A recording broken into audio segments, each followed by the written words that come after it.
Bom dia, estamos começando mais um programa Crescendo em Comunhão e hoje estamos aqui nesse ambiente gostoso, nesse ambiente maravilhoso. Estamos direto aqui da Policlínica, aqui de Apucarana, do Dr. Carlos José Freire, mais conhecido como Dr. Freire. Muito bom dia, Dr. Freire. Bom dia aos ouvintes da Desterro 106.5 e hoje estou aqui junto com o pessoal da Santa Fé, para falarmos um pouquinho sobre a saúde da mulher. Isso mesmo, doutor. Esse mês, que é o que temos, já comemoramos aí o Dia da Mãe, né? Só que Dia das Mães é todos os dias, certo? Certo. Todos os dias. A nossa mãe, a nossa esposa, né? Ela que está sempre à frente da casa, ela que, maioria das vezes, que decide tudo, e nós meio que fica tranquilo, não fica, doutor Freire? Nós ficamos tranquilos.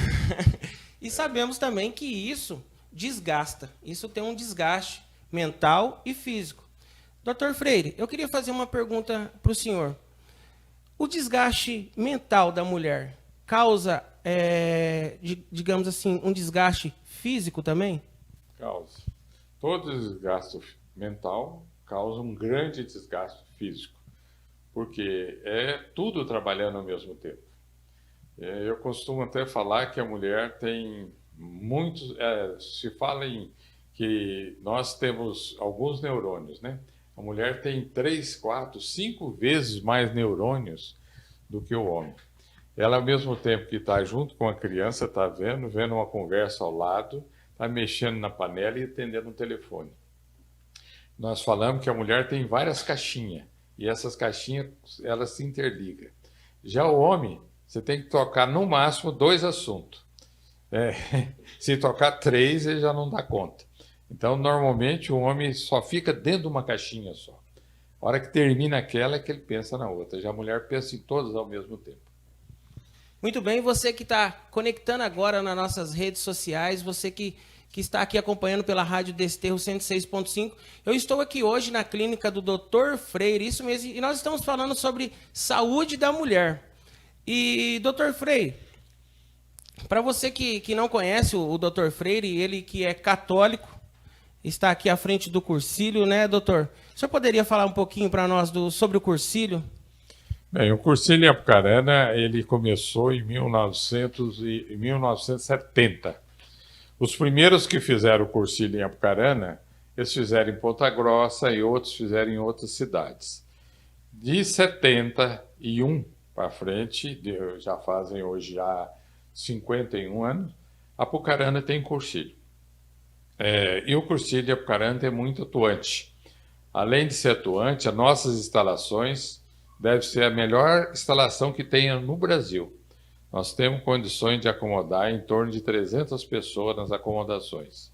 Nós temos anfiteatro, nós temos vários prédiozinhos, refeitório, nós temos uma área de 45 mil metros quadrados, todo ele arborizado, bem organizado, chama Cefas.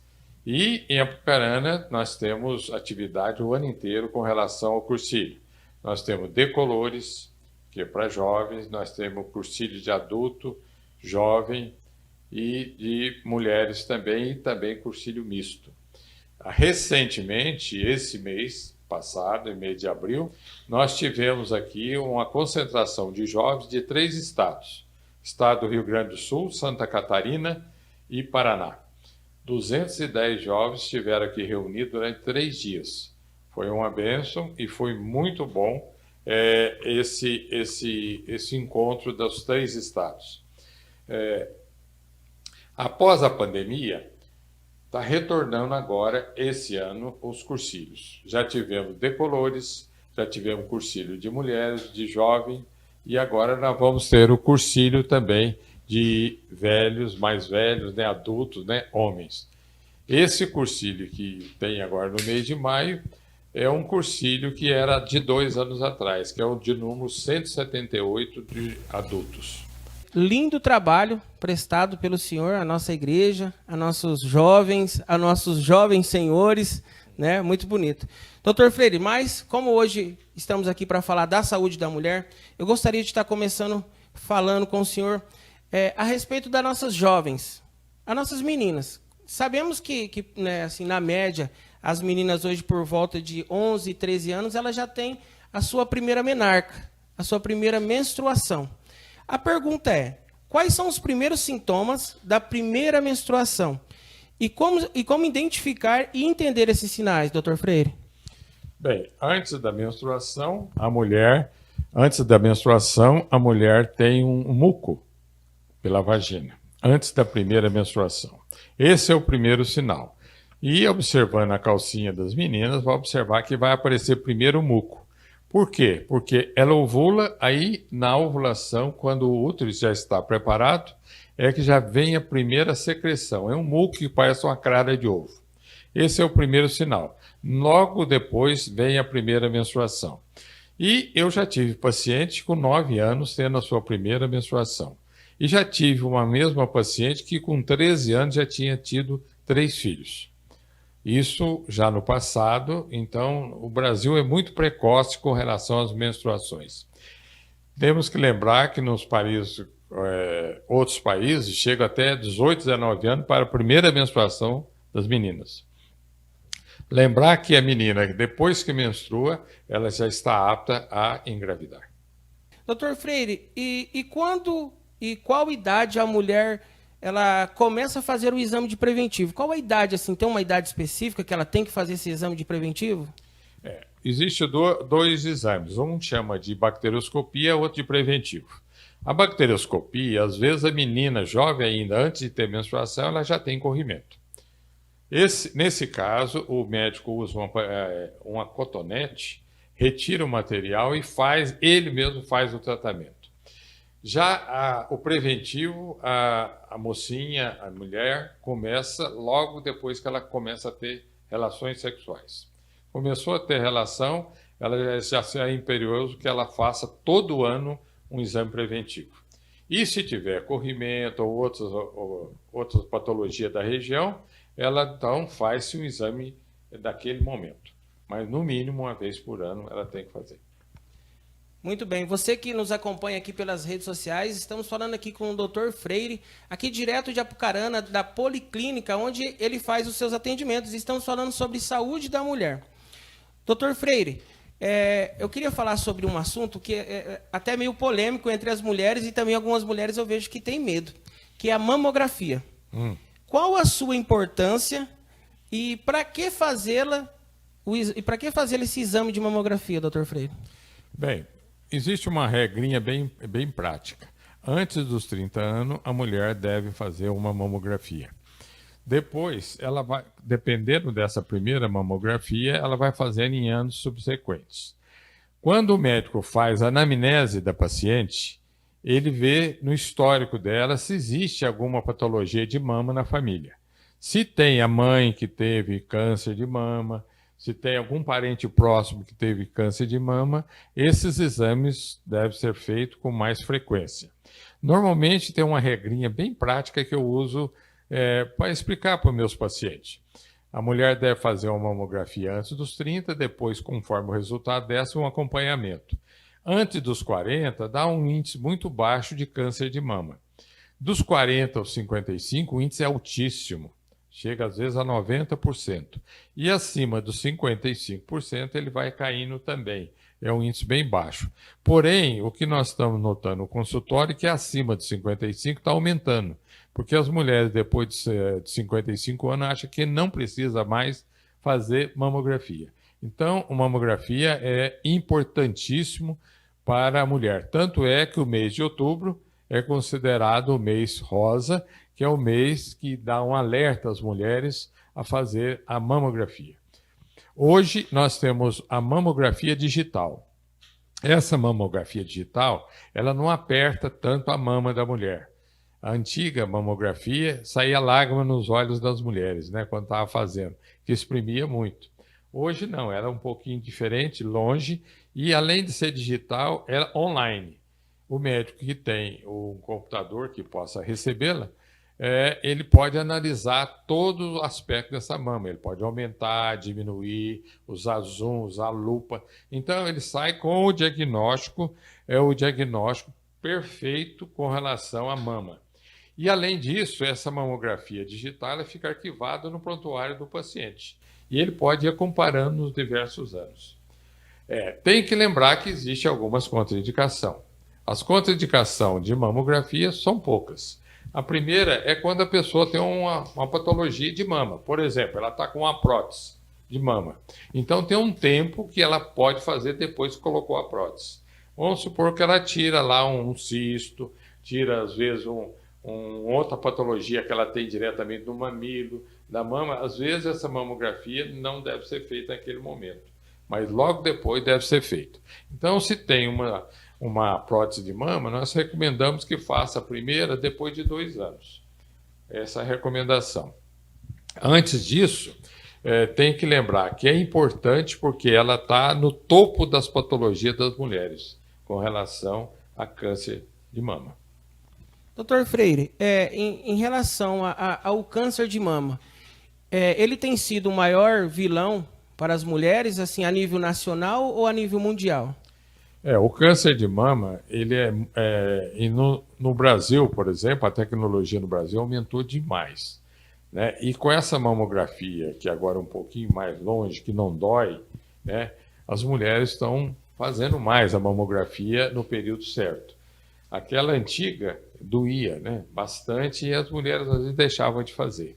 E com essa nova técnica, um pouco mais de longe, e que fica arquivada, as mulheres têm feito mais. Essa é o vilão mesmo, entende? Assim como o homem preocupa com a próstata, a mulher tem que preocupar com a mama. Aliás, a próstata é parecida, o número de casos, com a mama. Só que a próstata do homem começa um pouquinho mais tarde, depois de 50, que as patologias aparecem. E na mulher é com 40. Lembrar que existe a andropausa e a menopausa, são coisas diferentes. Uma do homem, outra da mulher. A da mulher, eu já tive uma paciente com 27 anos entrou na menopausa. Mas, de um modo geral, ela entra em torno dos 40. Quando ela entra em torno dos 40, aí sim se faz mais necessária a mamografia. Agora, existe também uma coisa que é uma polêmica, né? Normalmente, a mulher, quando menstrua, ela não vai morrer nunca de infarto, porque o hormônio dela, feminino, é muito forte.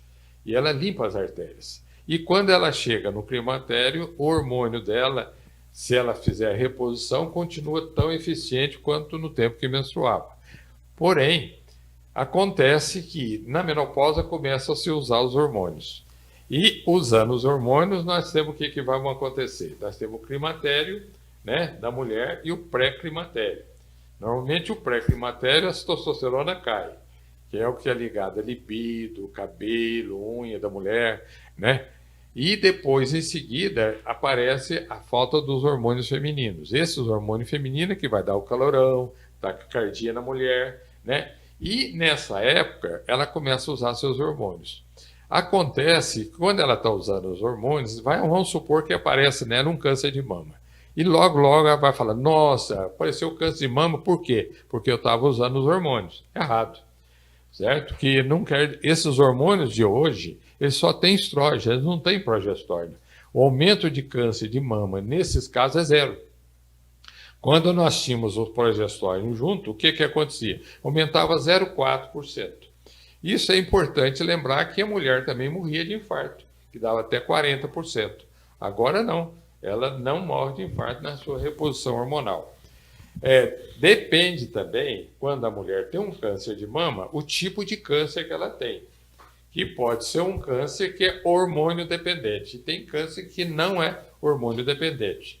Eu tenho várias pacientes, inclusive, que tiraram a mama por câncer de mama e que fazem reposição hormonal normalmente, tranquila. Agora, aqueles que o câncer de mama é hormônio dependente, elas não podem fazer hormonioterapia com os hormônios normais. E aí tem outras opções. Tem que se lembrar que existem outras opções de tratamento nesses casos. A mama é muito importante, então toda mulher tem que fazer todo ano, a partir dos 40 até os 55 anos, tem que fazer esse exame sim. Doutor Freire, eu já ouvi, né, eu tenho a minha esposa, minha mãe também, fazia o exame, o autotoque. Qual a importância desse autotoque para a mulher estar fazendo, para de repente identificar um diagnóstico já no começo? Essa é uma pergunta muito bem feita. É interessante. As mulheres fazem o autoexame. E esse autoexame, a mulher tem que fazer todo dia na hora do banho. É simples, ela vai passar a mão na axila, descendo para a mama e fazendo uma leve palpação em cada mama, de um lado e de outro. Se ela notar qualquer irregularidade, carocinho na mama, ela deve ir ao médico. E na mama ela dá uma espremidinha para ver se sai alguma secreção. E se nessa secreção sair uma secreção vermelha, sanguinolenta, ela vai no médico também, certo? Então esse autoexame é muito importante já chegar no consultório e a mulher ter o hábito, toda vez que for tomar banho, fazer esse exame. É simples e dá um exame precoce. Hoje, muitos tipos de câncer de mama não se tira mais a mama. Nós fazemos uma quadrantectomia, só tiramos aquele câncer de mama. Certo?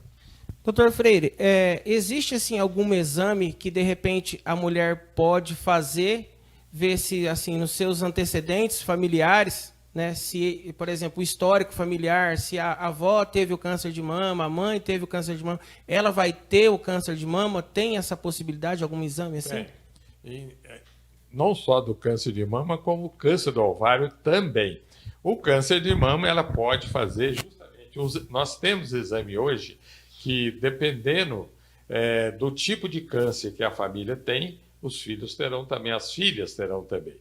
E também tem um outro exame muito importante, que é muito esquecido, é o câncer de ovário, certo? Esse câncer de ovário, existem uns marcadores, nós chamamos marcadores, que eles dão sinal de que está alguma coisa acontecendo com relação àquela paciente. Vou dar um exemplo assim, em número, que é mais fácil, de um câncer de ovário. O câncer de ovário, quando ele manifesta, ele já soltou metástase, ele já soltou raiz.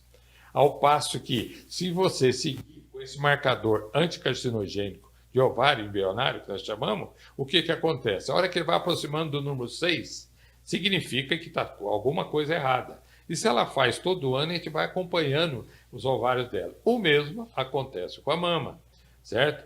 Tem patologias na mama que as pessoas da mesma família têm que seguir mais de perto e talvez tirar precocemente a mama, ou o câncer que vem formando. Com essa nova tecnologia hoje de mama, nós conseguimos tirar pequenos cânceres de mama. Eu tenho alguns casos desse que era tão pequenininho que nem radioterapia foram feitos. Só tirado na quadrilectomia aquele câncer de mama. Doutor Freire, o método contraceptivo, existe 2 métodos, o hormonal e o não hormonal. Isso. Tem relação os dois? Há diferença entre os dois? É fácil a mulher identificar, porque cada organismo é cada organismo. O importante na medicina é que não existe carimbo, certo? Que serve para um, não serve para outro. Existem os hormônios dos anticoncepcionais, né?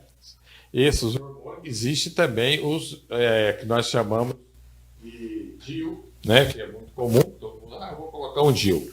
Existem vários tipos de DIU também, né? E esses anticoncepcionais, todos eles, oral, vamos falar dele, comprimido, adesivo, anel, injeção, eles atuam diretamente no ovário. Então eles mandam o ovário não funcionar. O ovário não funcionando, todas as outras funções do ovário também não funcionarão. E testosterona é fabricada no ovário. Então fica comprometida a testosterona. Existe também o dispositivo intrauterino, que são os DIU. Que é de metal, ele é abortivo, que a hora que a criança vai chegando dentro do útero, tem de 7 a 10 dias, que nós chamamos de nidação, fixação lá dentro, ele faz abortar. Quem usa esse de metal menstrua normalmente. Mas existem os outros aparelhos, Mirena e Quirena, que são hormonais. É o útero que não funciona, mas o ovário funciona. Existe também o que chama Implanon, que se coloca no braço. Os que colocam dentro do útero tem que ter muito cuidado com relação a corrimentos, porque tem certos corrimentos que sobem e vão até as trompas da mulher. Então, esse que tem esse tipo de dispositivo intraútero tem que fazer com mais frequência ir ao médico para ver se não tem vários tipos de corrimento. Lembrar que existem os métodos naturais, que nós chamamos o método Binning, que é o uso da tabelinha, o uso, por exemplo, da camisinha, né? O coito interrompido, que foi usado muito, a vasectomia no homem, essa é importante, né? Porque da mulher não se deve fazer, e a vasectomia no homem é reversível, você faz e depois quer de novo, é só religar. No caso da mulher não tem jeito. Doutor Freire, referente à pílula anticoncepcional, dizem que ela ajuda na regular o período menstrual da mulher, ajuda a regular questão de espinha, né? Tem esse que as mulheres falam assim, eu vou usar porque vai me ajudar nessa questão da pele, isso. E é verdade isso ou é mito? Não, isso não é. Lembrar que se a mulher tem um fluxo errado, existe um remédio que só regula, certo? Tem um que regula, esse que regula a menstruação não é anticoncepcional, ele só regula. Todos os anticoncepcionais atuam no útero, certo? E cada um tem um tipo específico de atuação, né? Às vezes a mulher está com 40 anos usando certos tipos de anticoncepcionais que facilita muito ela ter uma embolia, certo? Ter um AVC. Então, cada um é um critério que o médico deve dar a essa pessoa. Não existe assim uma formalidade dizer não. E o que nós notamos hoje no Brasil é que a pessoa chega na farmácia e fala, eu quero um anticoncepcional, eu quero fulano. Quem te falou isso? Não, minha amiga está usando, é muito bom, eu vou usar. E usa indistintamente. Então isso causa muito problema. Lembrar que como eles atuam tudo no útero, o útero vai atrofiando. Vai chegando a um ponto que a capa fica tão grossa que nós temos às vezes fazer uma cirurgia que é um vídeo para furar esse ovário para sair a ovulação. Então, são consequências depois. E está aumentando muito endometriose, né, que isso é um assunto grande também, que deve ser levado em conta com relação ao uso abusivo desses comprimidos. E falando dos comprimidos, tem que falar da pílula do dia seguinte. Ela corresponde a cada comprimido uma caixa de anticoncepcional. Então, 2 caixas de anticoncepcional quando toma em 2 dias. Muito bem. Doutor Freire, e uma jovem que ainda não teve relação sexual, ela pode estar tomando a pílula, o anticoncepcional? Lógico que não. Essa de jeito não pode tomar de jeito nenhum. E lembrar que às vezes a mulher fica preocupada que no início do ciclo menstrual da jovem, da mocinha, ela vem muito irregular. Então, com isso, ela fica querendo já tomar alguma coisa para regular aquele negócio todo, né? Não, ela não precisa disso. O organismo vai se adaptando facilmente e logo vai estar com o ciclo regular. E se não tiver muito regular, toma um regulador. Tem que ser lembrado que existe um que só regula a menstruação. Não tem função nenhuma de anticoncepcional, de evitar a gravidez. Muito bem. Doutor Freire, o senhor falou aqui sobre a menopausa, né? Entrou em alguns aspectos da menopausa. Tem, assim, uma idade específica que a mulher entra na menopausa ou isso pode acontecer também, né, precocemente? Porque eu falei logo no início, eu falei que eu tive uma com 27 anos. Né? E a causa dela foi interessante que ela foi necessário fazer nela uma cirurgia, um Vertine, teve que tirar outro, teve que tirar tudo e ela entrou na menopausa. A menopausa é deficiência do ovário. Quando o ovário deixa de funcionar, a pessoa já está na menopausa, que é chamada também de climatério, né? E começa diminuindo a testosterona e depois o hormônio feminino. O homem é andropausa, também ele tem que repor seus hormônios, igualzinho a mulher, né? Então a mulher, a menopausa é a idade normalmente em torno de 40. Doutor Freire, como que fica a vida sexual da mulher durante a menopausa e pós-menopausa? E como que o homem, como seu parceiro, como o seu esposo, pode ajudar a mulher nesse período, nesse processo? Bem, primeiro que temos que lembrar que o marido tem que ter compreensão com relação à menopausa da mulher. E lembrar que ele também vai ter a andropausa dele, que precisa da compreensão da mulher. Lembrar que a mulher, normalmente, ela é muito mais doadora do que o homem. O homem cobra muito mais e faz muito menos.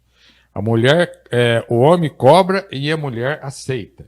Temos que lembrar que a vida sexual, no caso do homem e da mulher, nessa fase do climatério, os dois têm que ser muito amigos com relação a isso. Os problemas dos dois têm que ser resolvidos entre os dois. E tem que lembrar que quando a mulher entra na menopausa, tem que ir no consultório junto com a mulher.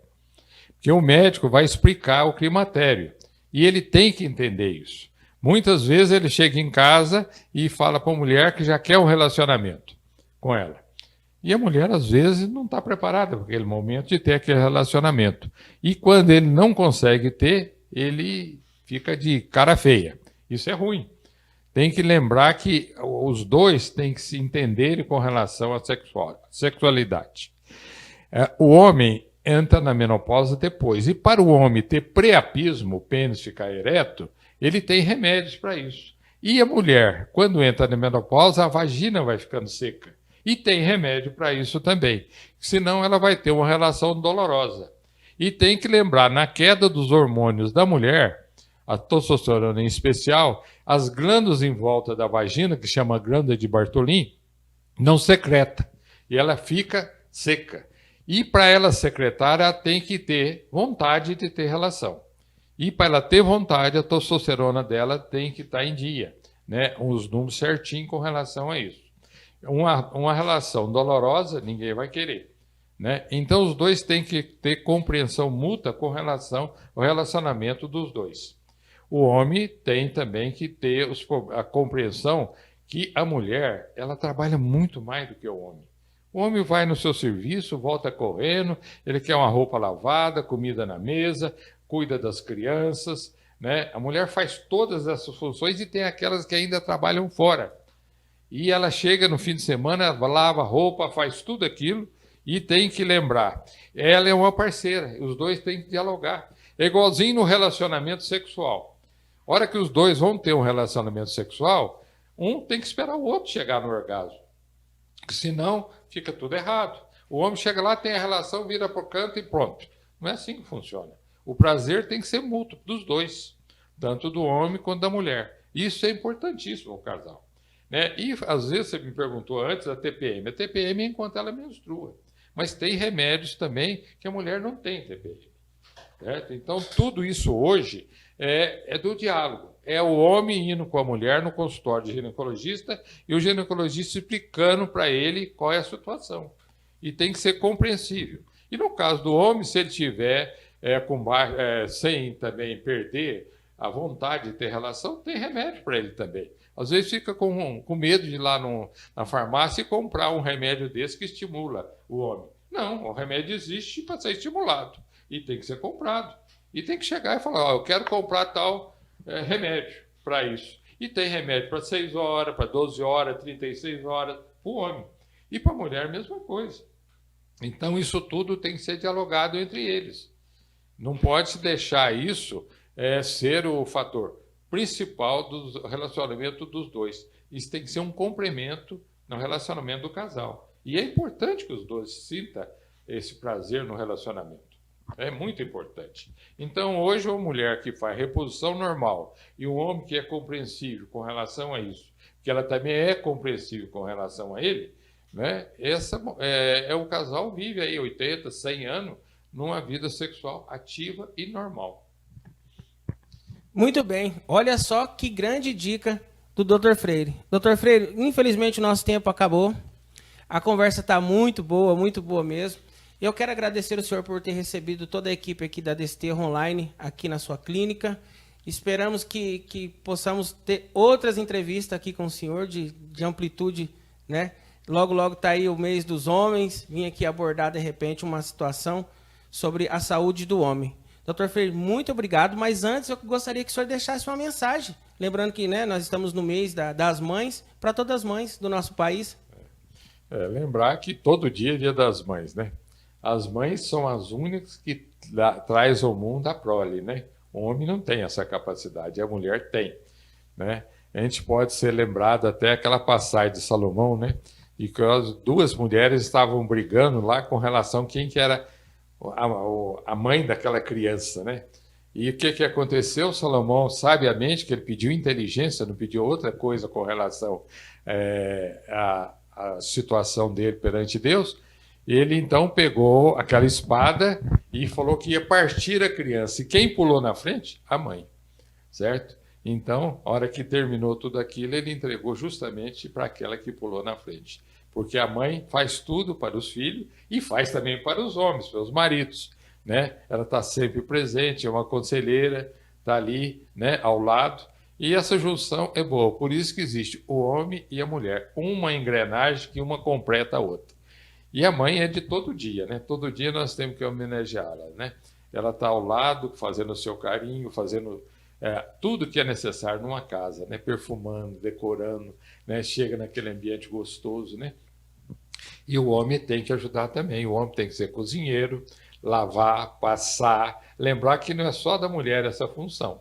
A função é de todos que estão convivendo naquele ambiente, né? Tirou, volta a colocar no mesmo lugar. Então, isso tem que ser uma norma em toda a família.